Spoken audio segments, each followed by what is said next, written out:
Alright, good day mga ka-Beatrides. Welcome back to our YouTube channel.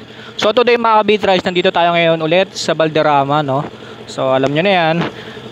Dinala ko si Blacky Beat dito mga ka-Beatrides kasi magpapa shock repack tayo para sa kanya mga ka-Beatrides ngayong araw na to, no? Ito kasi si Blacky Beat mga ka-Beatrides, magti 3 years na, and then never ko pa siyang pina-shock repack mga ka-Beatrides. Papa-shock repack ko na sana dapat siya noon, kaya lang in-advise ni paring Maki na wag na lang daw muna. That's way back 2021. And ngayon mga Beatrides, 2023, magti 3 years na rin si Blacky Beat natin. Ito papa-shock repack na natin mga Beatrides. Share ko sa inyo kung ano-ano ba yung mga ginagawa pag sa re-repack ng shock natin, mga front shock natin mga Beatrides sa motor natin, no? So wag na natin patagalin pa mga Beatrides, simulan na natin to.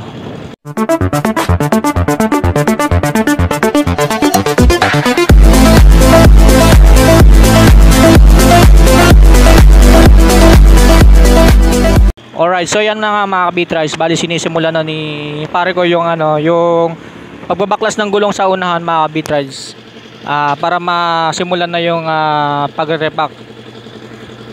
So habang binabaklas niyo yung gulong natin mga ka-Beatrides, bigyan ko lang kayo ng ilang tips kung paano nyo malalaman kung kailangan nyo nang ipa-shock repack yung motor ninyo mga ka-Beatrides. So una mga ka-Beatrides, yung sumasagad na yung play ng nyo mga ka-Beatrides, yung front shock ninyo, wala na siya sa tamang tamang align ng play mga ka-Beatrides. Yun yung isang sign para magpa-repack na kayo o magpapalit na kayo ng oil sa mga front shock ninyo mga ka-Beatrides. And then pangalawa mga ka-Beatrides, kapag napansin nyo medyo malambot na yung play ng na front shock ninyo, then lumalagotok na siya. Lalo na pagka pumipreno kayo sa unahan, yun yung pangalawang sign na kailangan pa-check or ipa-inspect nyo na yung front shock ninyo kung siya advisable for repack na siya mga ka-Beatrides. Alright, so yan mga ka-Beatrides, update lang, natanggal na yung isang shock natin.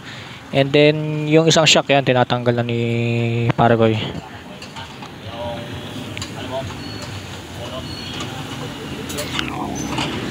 So maya mga ka-Beatrides, pakita ko sa inyo yung proseso ang gagawin sa pagre-repack sa kanya, no?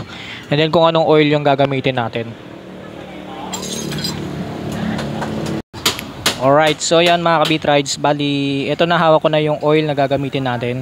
So wag kayong magtaka mga ka-Beatrides kung Yamalube yung tatak niya, and then Yamaha, no? Made from Yamaha. Sabi ni Paragoy, ito daw talaga yung ginagamit nila sa shock repack, no? Ito mga ka-Beatrides, 150 ml, and then meron din siyang sukatan mga ka-Beatrides, no?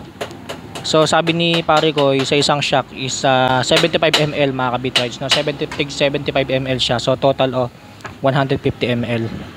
So yan. So ito yung oil na gagamitin natin mga ka-Beatrides, ha. And currently ayan, nililinis na ni Paragoy yung natin, yung shock natin.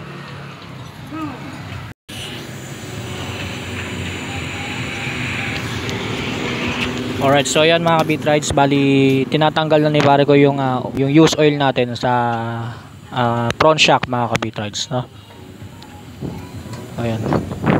Medyo madumi-dumi na rin siya mga ka-Beatrides. Magti 3 years na rin kasi natin ginagamit yan, kaya ngayon nagpasya na tayo papalitan ng oil yan. Then sabay repack na rin, no?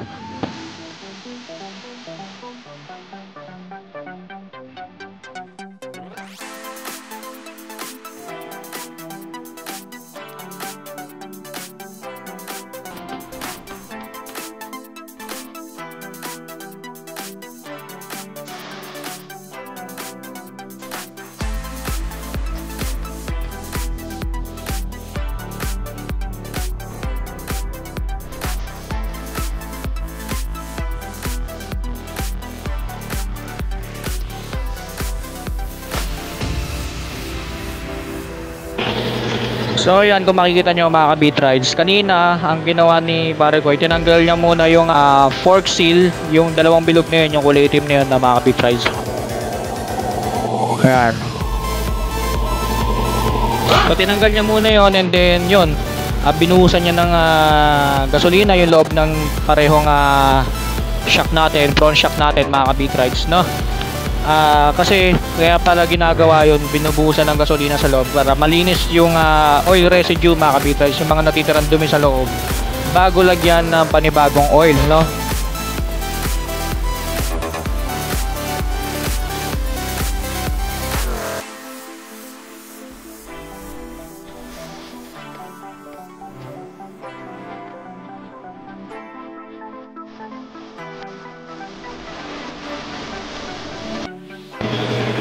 Alright, so yan mga kabitrays, bali sinasali na ni pare ko yung yung bagong pork oil natin. Ayan. So sa isang shock mga kabitrays, 75 ml lang kasya na yun. And then sa kabila, another 75 ml, then a total of 150 ml. So tamang-tama lang yung size ng bote na binili natin, no? And then hindi na rin siya mahirapan magsukat kasi meron na siyang sukatan dun sa mismong bote mga kabitrays, kagaya na sa mga engine oil, no?